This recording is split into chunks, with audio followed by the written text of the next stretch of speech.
Good morning student, BVSc second year geography की कक्षा में आप सभी का हार्दिक स्वागत है। अपना टॉपिक चल रहा था प्राकृतिक वनस्पति के प्रकार। हमने दो प्रकारों की बात की थी। फर्स्ट था उष्ण कटिबंधीय सदाबहार वर्षावन और दूसरा था मानसूनी पतझड़ वन। इन दो वनों के प्रकार के बारे में हम बात कर चुके थे। आज हम बात करेंगे उष्ण कटिबंधीय सवाना वनस्पति। तीसरा है अपना उष्ण कटिबंधीय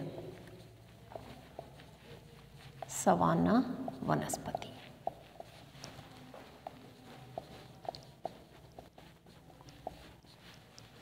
तीसरा प्रकार उष्ण कटिबंधीय सवाना वनस्पति। बात करते हैं कि जो सवाना वन है उन वनों का विस्तार दोनों गोलार्धों में पाया जाता है 8 से 30 डिग्री उत्तरी अक्षांश तक।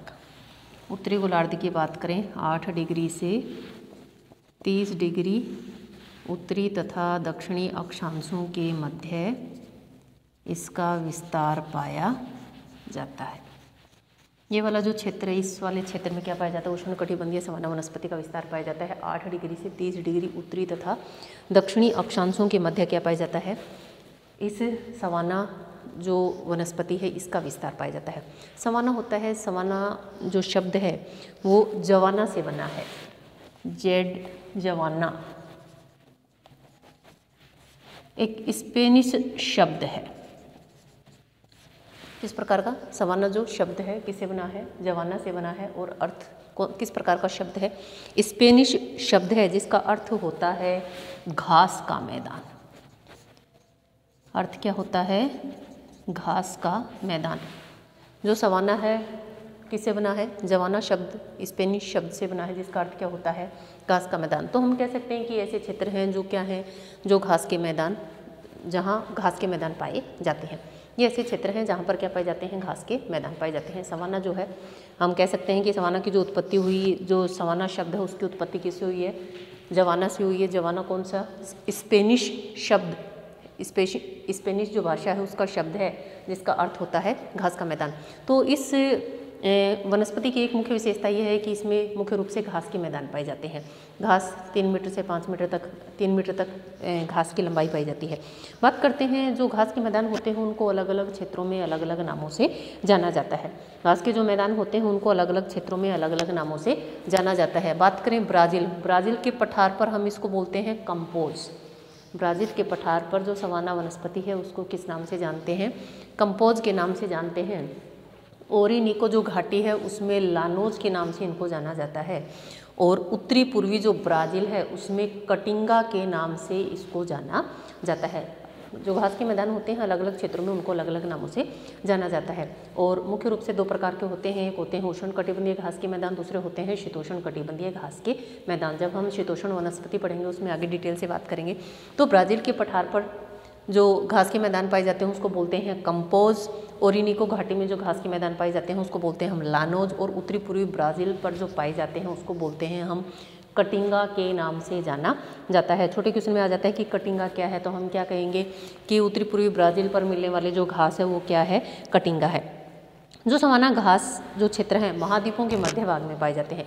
कोई भी महाद्वीप है उस महाद्वीप के मध्यवर्ती भागों में जो सवाना वनस्पति है, सवाना घास के मैदान वो पाए जाते हैं। वर्ष में क्रमिक रूप से शुष्क तथा आर्द्र ऋतुएं यहाँ पाई जाती हैं। सवाना घास के जो मैदान होते हैं ग्रीष्म ऋतु की अगर बात करें, औसत वार्षिक तापमान की बात करें ग्रीष्म ऋतु में 32 डिग्री सेल्सियस यहाँ पर तापमान पाया जाता है।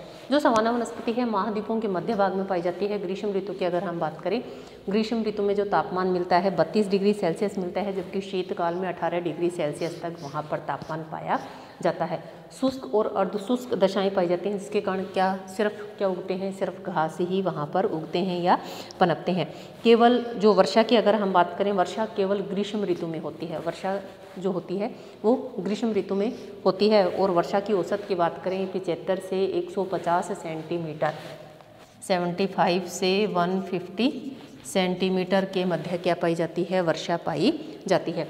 ये जो इस प्रकार की जहाँ वनस्पति पाई जाती है शुष्क अर्धशुष्क दशाएं पाई जाती हैं। ग्रीष्म ऋतु का तापमान 32 डिग्री सेल्सियस तथा शीतकाल का तापमान 18 डिग्री सेल्सियस तक पाया जाता है।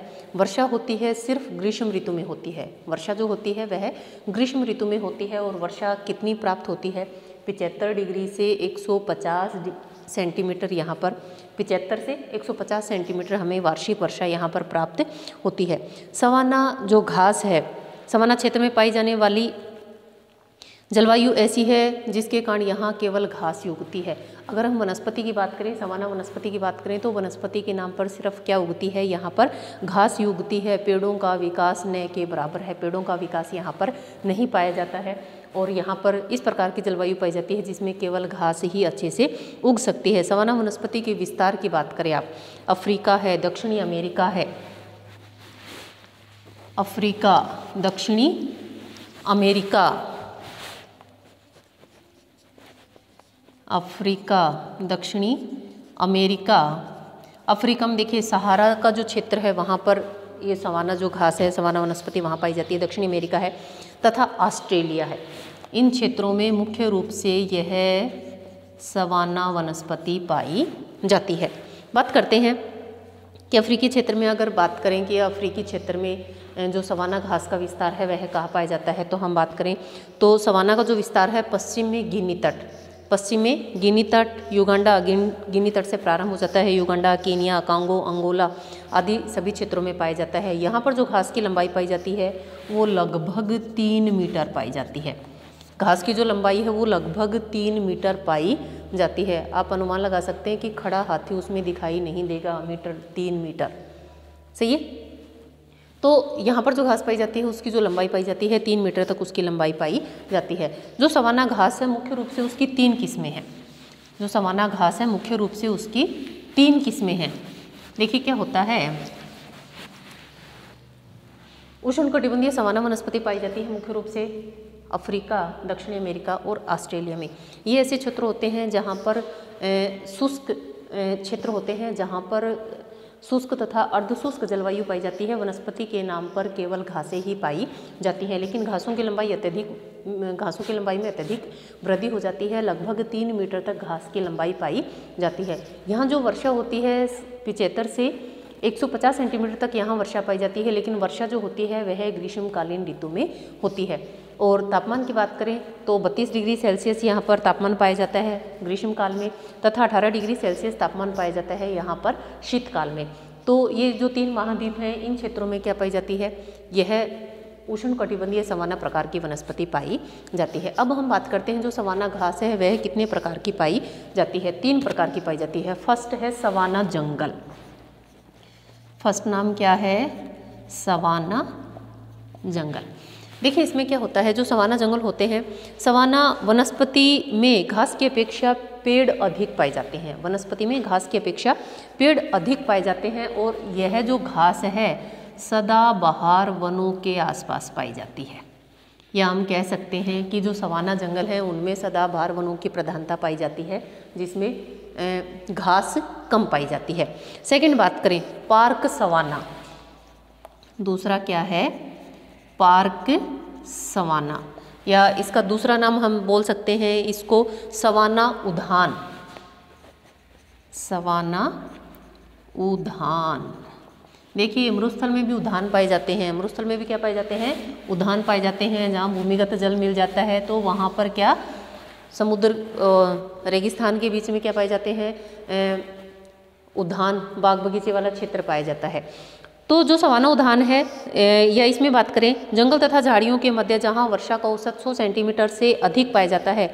घास क्षेत्र के मध्य में उष्णकटिबंधीय जो वृक्ष हैं वो बहुत कम संख्या में पाए जाते हैं और पार्क लैंड जो है दक्षिणी अफ्रीका में सर्वाधिक पाए जाते हैं। ये जो पार्क लैंड हैं, पार्क लैंड दक्षिणी अफ्रीका में सर्वाधिक पाए जाते हैं।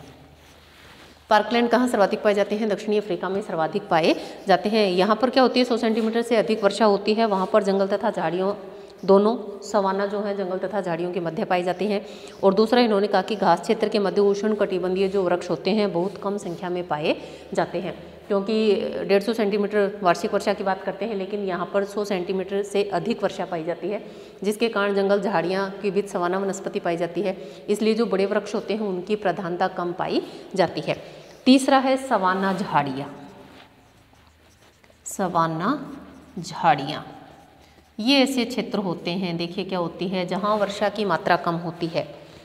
जहाँ वर्षा की मात्रा कम होती है, वर्षा की मात्रा कम होगी तो क्या होगी, वनस्पति कैसी होगी, वर्षा की मात्रा कम होगी, तो वर्षा की मात्रा कम होने से वहाँ पर क्या मिलेगी, वर्षा की मात्रा कम होगी। वर्षा की मात्रा कम होने के कारण वहाँ पर केवल झाड़ियाँ ही उगती हैं। घास के साथ क्या उगती हैं, कांटेदार झाड़ियाँ ही उगती हैं। और झाड़ियाँ जो अधिकतर होती हैं मरुस्थलीय क्षेत्र के पास ही उगती हैं। झाड़ियों की अगर हम बात करें कहाँ उगती हैं, मरुस्थलीय क्षेत्र के पास ही उगती हैं।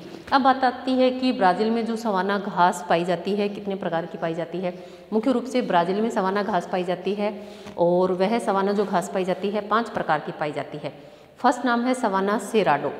यह जो वनस्पति होती है इसमें क्या होता है, जो घास के मैदान हैं उसके मध्य अर्ध शुष्क वनस्पति के जो क्षेत्र होते हैं उसको बोलते हैं सेराडो।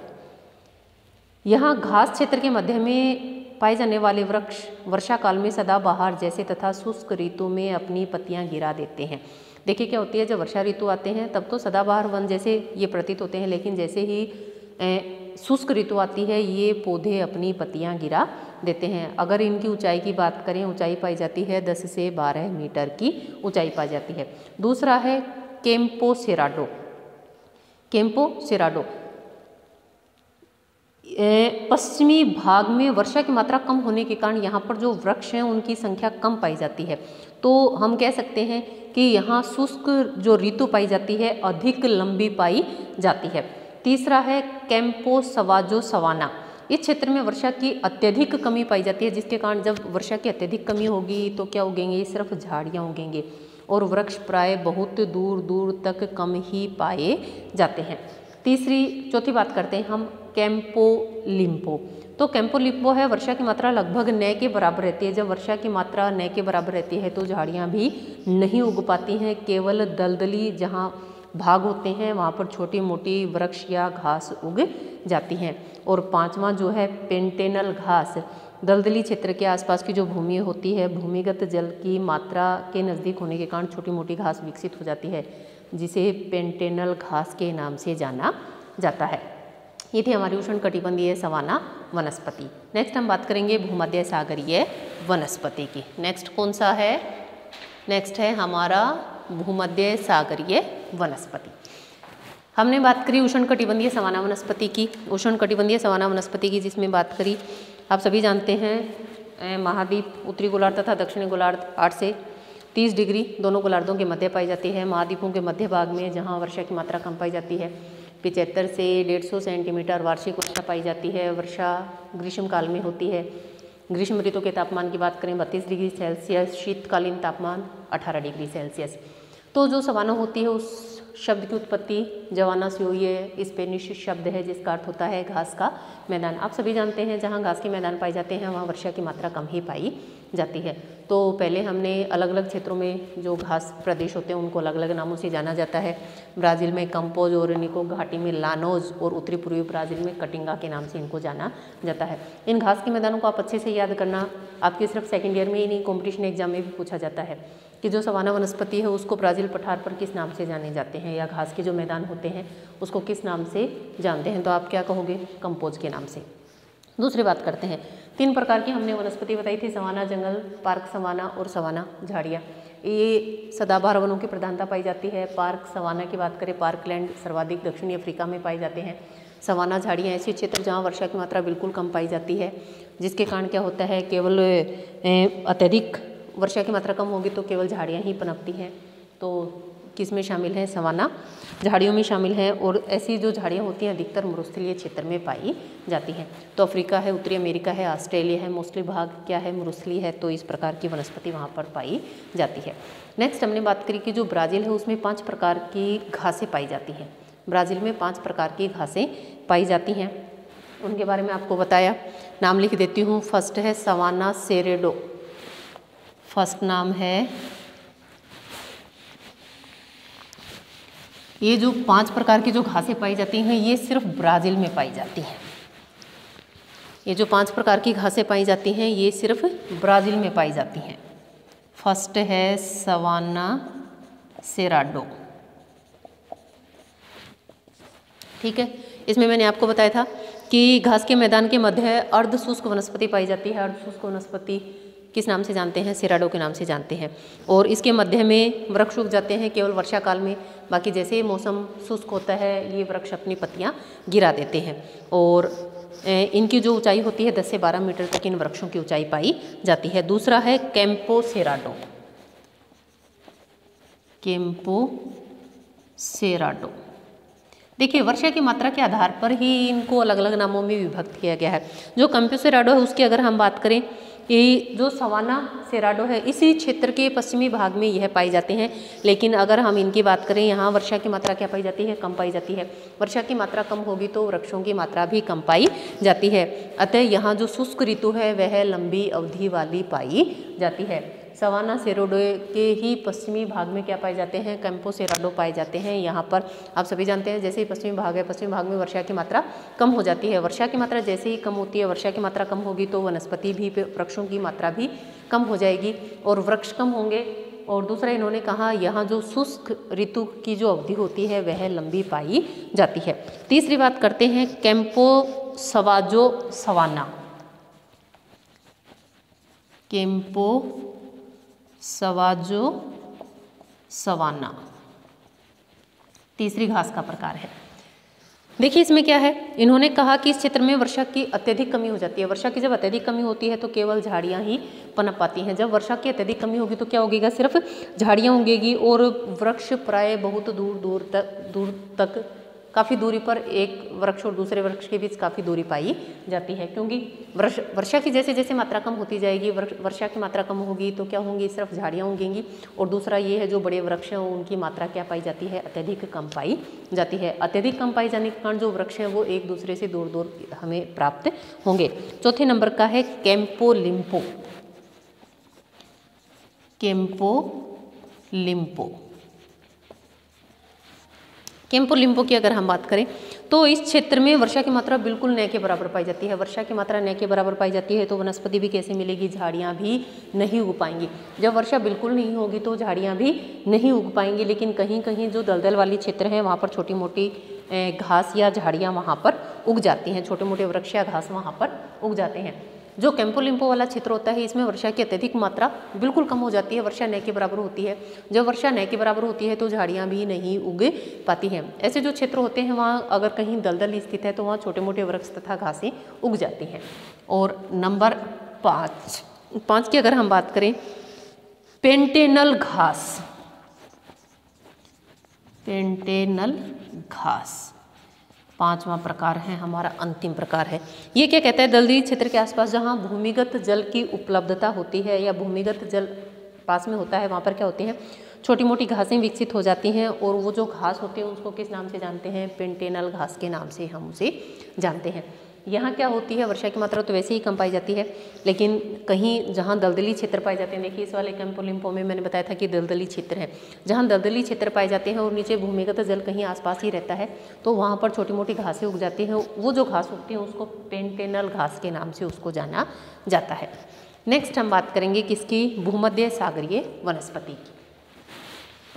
3 वनस्पतियों की हम बात कर चुके हैं। चौथी वनस्पति है हमारी भूमध्य सागरीय वनस्पति। देखिए भूमध्य सागरीय, जैसे इसके नाम से ही पता चल रहा है, भूमध्य सागर के आसपास वाला क्षेत्र भूमध्य सागरीय वनस्पति।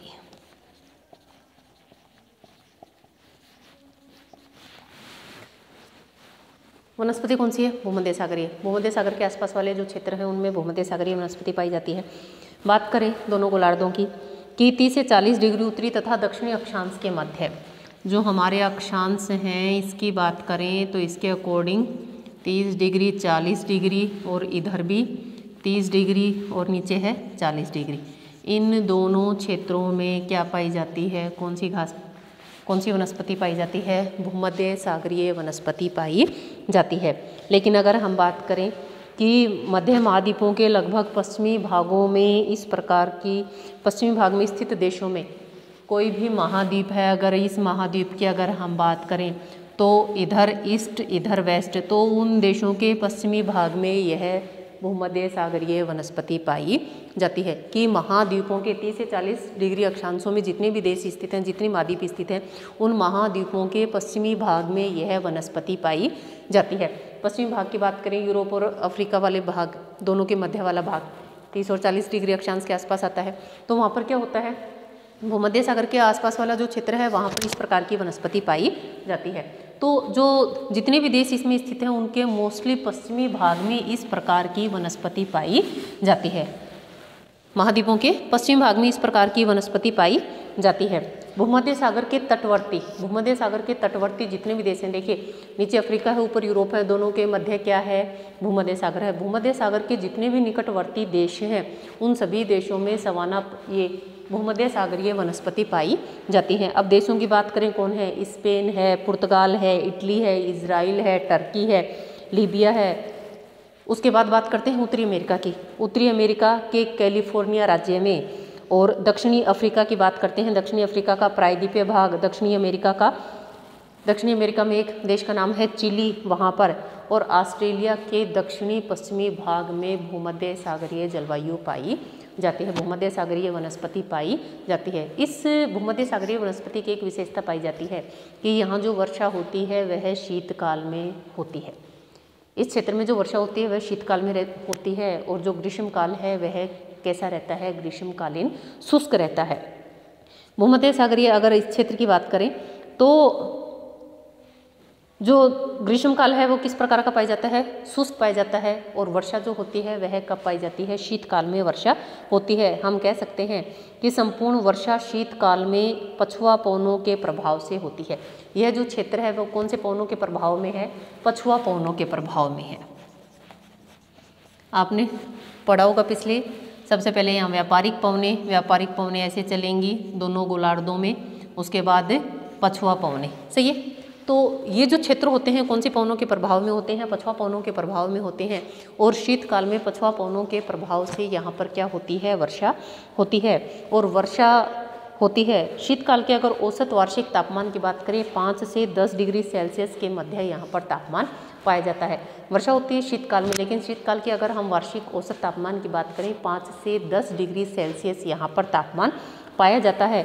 वर्षा की अगर औसत वार्षिक वर्षा की बात करें तो 40 से 65 सेंटीमीटर के मध्य यहाँ वर्षा पाई जाती है, जिसका 90% जो भाग है वह शीतकाल में प्राप्त होता है। हम कह सकते हैं कि जो वर्षा होगी शीतकाल में होगी, पछुआ पवनों के प्रभाव से होगी, और 90% जो वर्षा होती है टोटल वर्षा का 40 से 60 सेंटीमीटर के मध्य यहाँ पर वर्षा होती है, लेकिन 90% जो वर्षा होती है वह शीतकाल में प्राप्त होती है।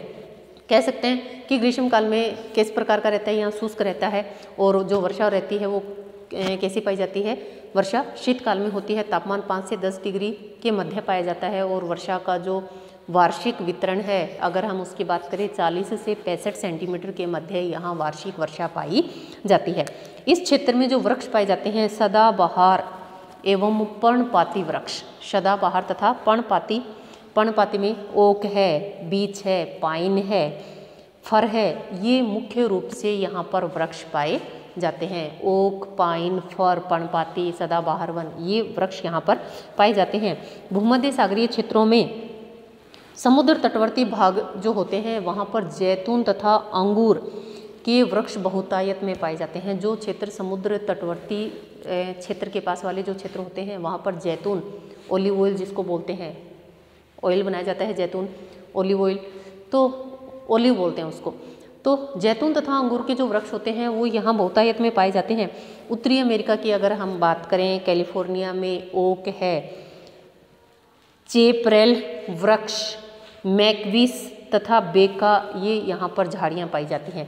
वृक्ष की बात करें ओक और चेपरेल तो वृक्ष पाए जाते हैं, लेकिन मैकविस तथा बेका यहाँ पर झाड़ियाँ पाई जाती हैं। ऑस्ट्रेलिया, उसके बाद हम बात करें अफ्रीका के भूमध्य सागरीय जलवायु वाले क्षेत्र की बात करें तो वहाँ पर जो वनस्पति पाई जाती है इरिसिया, लेबोनिया, निफोलिया नामक पुष्पी पौधे पाए जाते हैं। पुष्पी पौधे फ्लावर वाले जो पुष्प देते हैं।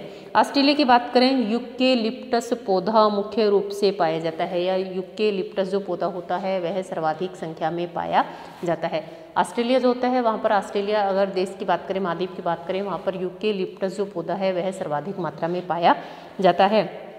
ऑस्ट्रेलिया में भूमध्य सागरीय जो वनस्पति है उसको अलग अलग नामों से जाना जाता है। ऑस्ट्रेलिया में इस वनस्पति को किस नाम से जानते हैं? ऑस्ट्रेलिया में इस वनस्पति को मुल्गा गुल्म के नाम से,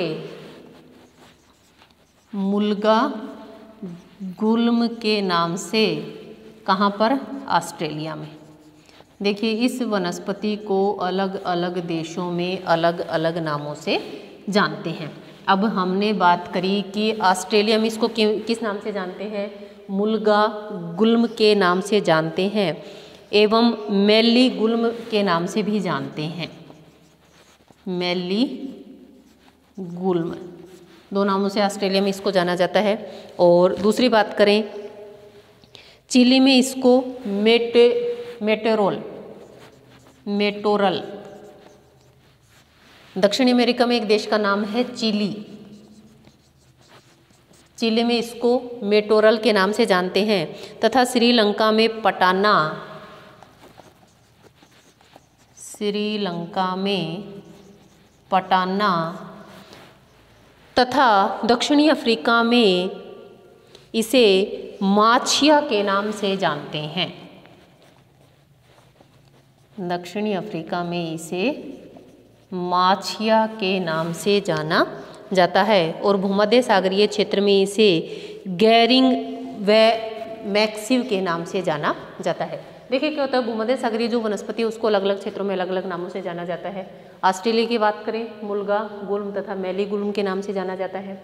चिली की बात करें, मेटोरल के नाम से जानते हैं। श्रीलंका की बात करें, पटाना के नाम से जानते हैं। दक्षिणी अफ्रीका की बात करें, माछिया के नाम से जानते हैं। और भूमध्य सागरीय क्षेत्र में इसको गैरिंग तथा मैक्विस के नाम से इसको जाना जाता है। कह सकते हैं कि जो भूमध्य सागरीय वनस्पति है उसको अलग अलग क्षेत्रों में अलग अलग नामों से जाना जाता है। भूमध्य सागरीय जो क्षेत्र होते हैं उनमें मुख्य रूप से जो वृक्ष पाए जाते हैं, जैतून है, अंजीर है, नींबू है, लोक्टस जैसे रसदार फल पाए जाते हैं। देखिए भूमध्य सागरीय जो वनस्पति है रसदार फलों के लिए भी जानी जाती है। भूमध्य सागरीय जो वनस्पति है खट्टे रसीले रसदार फलों के लिए भी जानी जाती है। अंगूर है, जैतून है, अंजीर है, नींबू है, लोक्टस है, ये सारे जो फल हैं इन खट्टे रसीले फलदार वृक्षों के लिए इस क्षेत्र को जाना जाता है। कहीं कहीं पर चिड़ के वृक्ष भी पाए जाते हैं। अतः भूमध्य सागरीय क्षेत्रों की अगर हम बात करें, लंबे लंबे वृक्षों से लेकर छोटी छोटी झाड़ियाँ, घास तथा विभिन्न प्रकार की वनस्पतियाँ यहाँ पर पाई जाती हैं। अगर हम किसकी बात करें कि विभिन्न प्रकार के वृक्ष तो पाए जाते हैं, जैतून है, अंजीर है और लोक्टस है, नींबू है, खट्टे रसदार फलों के लिए भूमध्य सागरीय जो वनस्पति है वह जानी जाती है। लेकिन इसके अलावा अगर हम बात करें तो जो चीड़ के वृक्ष हैं उनकी भी यहाँ पर प्रधानता पाई जाती है। और दूसरा हम कह सकते हैं कि यहाँ पर लंबे लंबे वृक्षों के साथ छोटी मोटी घासें भी यहाँ पर पाई जाती हैं। तो आज की क्लास में इतना ही। नेक्स्ट टॉपिक नेक्स्ट क्लास में क्लियर करेंगे। आज का आपका क्वेश्चन है, जो सवाना वनस्पति थी ब्राज़ील के पठार पर उसको किस नाम से जानते हैं? ठीक है।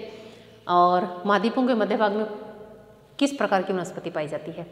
30 से 40 डिग्री अक्षांशों के मध्य महाद्वीपों के पश्चिमी भाग में किस प्रकार की वनस्पति पाई जाती है?